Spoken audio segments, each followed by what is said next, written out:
सिंध हुकूमत ने खिलाफ ज़ाब्ता रिहायशी यूनिट्स रेगुलराइज करने के लिए ऑर्डीनेंस लाने का फैसला कर लिया। ऑर्डीनेंस के तहत एक मुकर्ररा मुद्दत तक बनाई गई गैर तिजारती तामीरात को कानूनी तहफ़्फ़ुज़ दिया जाएगा। ऐसी रहायशी इमारात को बाज़ शराइत के साथ रेगुलराइज किया जा सकेगा जिन्हें खाली कराने से इंसानी अलमिया जन्म ले सकता हो। सिंध काबीना की मंजूरी के बाद मुजवज़ा ऑर्डीनेंस गवर्नर को भेजा जाएगा।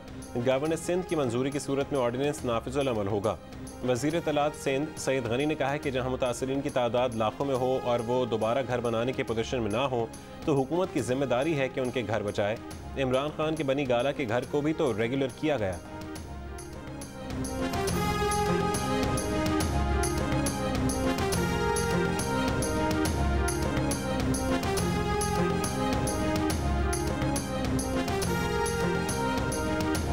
रियल एस्टेट एजेंट्स के FBR से रजिस्ट्रेशन लाजमी करार देने का फैसला। नए कानून के मुताबिक कोई सरकारी या निजी डेवलपमेंट अथॉरिटी गैर रजिस्टर्ड एजेंट से बिजनेस नहीं कर सकेगी।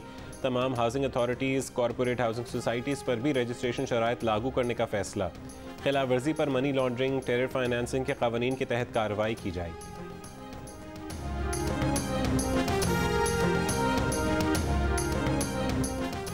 कराची के इलाके 3 हट्टी पर गुज़श्ता दिनों झुग्गियों में आग लगाए जाने का इंकशाफ।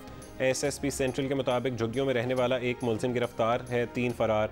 मुलजिम के इब्तदाई बयान के मुताबिक आग मुआवजा और इमदादी सामान के लिए लगाई। मुलजिमान ने आग गैस से भरी बोतल के जरिए लगाई।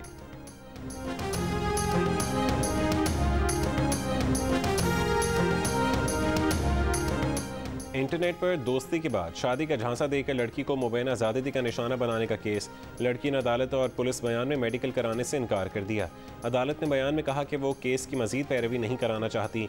लड़की कराची से लाहौर पहुंची थी। दोस्ती इंटरनेट पर खेले जाने वाले खेल के जरिए हुई थी। वाक़ई का मुकदमा 27 नवंबर को दर्ज हुआ था। IG पंजाब ने CCPO लाहौर से रिपोर्ट तलब कर रखी है।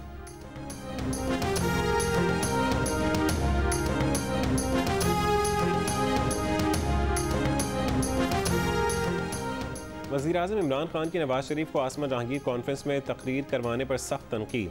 कहा कॉन्फ्रेंस में जहां सुप्रीम कोर्ट के जजेस शरीक थे वहीं एक इश्तिहारी और मफरूर को मेहमान खुसूसी बना दिया गया। इससे पैगाम गया कि डाका मारना है तो बड़ा डाका मारो, पाकिस्तान में सिर्फ छोटे चोर पकड़े जाते हैं।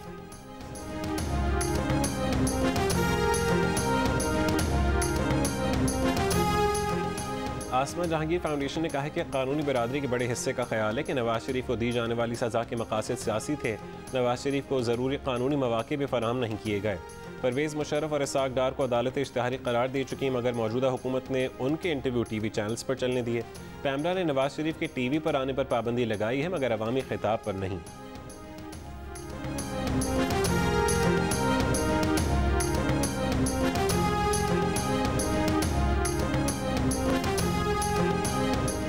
पीपल्स पार्टी के 54वें यौम तासीस का जलसा आज पेशावर में होगा। चेयरमैन बिलावल भुट्टो समेत पार्टी के कायदीन खिताब करेंगे। पेशावर की रिंग रोड कबूतर चौक में जलसे की तैयारियां मुकम्मल।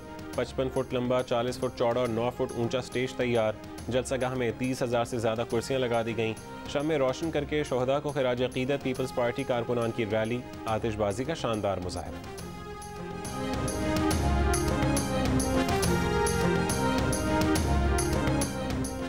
चीफ जस्टिस पाकिस्तान की ऑडियो टेप्स रिकॉर्ड करने की सलाहियत किसके पास है? क्या उन्होंने ये रिलीज़ की है या किसी अमेरिका में बैठे हुए आदमी ने? फ़र्ज़ करें कि ऑडियो दुरुस्त भी है तो असल क्लिप कहाँ और किसके पास है? इस्लामाबाद हाई कोर्ट में साबिक़ चीफ जस्टिस साकिब निसार की मुबैना ऑडियो टेप की तहक़ीक़ात के लिए कमीशन तश्कील देने की दरख्वास्त। चीफ जस्टिस अतर मिनल्लाह के सवाल। कहा कि जिनके केसेस से मुतालिक ऑडियो टेप है उन्होंने मामला अदालत लाने में दिलचस्पी नहीं दिखाई। अदालत को सिर्फ कानून के मुताबिक हक़ाइक़ को देखना है, जुडिशल एक्टिविज़म में नहीं जाना। सोशल मीडिया पर रोज़ कुछ ना कुछ चल रहा होता है, आप किस किस बात की इंक्वायरी कराएंगे?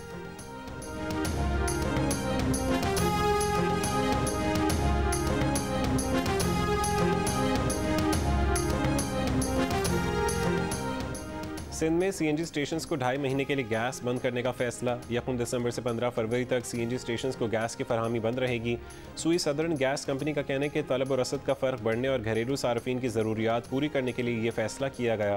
गैर बरामदी सनतों को पहले ही गैस की सप्लाई बंद कर दी गई है।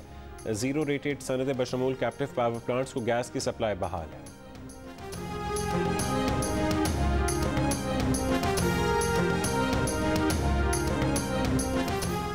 सऊदी अरब की जानिब से पाकिस्तान को $3 अरब की फरहमी के लिए दोनों ममालिक के दरमियान मुआहदे पर दस्तखत हो गए।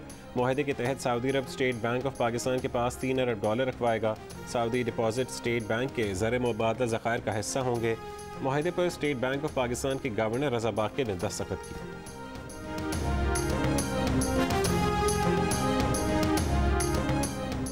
कोरोना की नई किस्म ओमिक्रॉन से बचने का तरीका सिर्फ वैक्सीनेशन है। वफाकी वजीर और NCOC के सरबराह असद उमर का कहना है कि कोरोना का नया वेरिएंट इंतहाई ख़तरनाक है। एहतियात करके नए वेरिएंट के असरात कम कर सकते हैं, लेकिन उसे रोक नहीं सकते।